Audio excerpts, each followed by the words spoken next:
शुक्रगुजार हाँ मैं चौधरी जावेद गुजर साहब का कि उन्होंने मैंने हुक्म किया और नासिर शाह साहब ने परवरदिगार सलामत रखी। वैसे भी इधर भी शाह ने तो मुझे भी शाह ने तो शाह जी की इस कामयाबी से बहुत सारे दुआवां ने उन्होंने वास्ते जावेद भाईजान के वास्ते शाह जी वास्ते तालियां हो क्या बात धन्यवाद। और इतने आने ही बड़ी बड़ी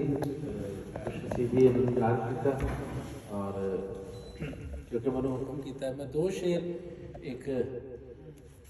बुले शाह सरकार का पेश करना गल पैसे ਦੇ ਧਿਆਨ ਨਾਲ ਹਾਂ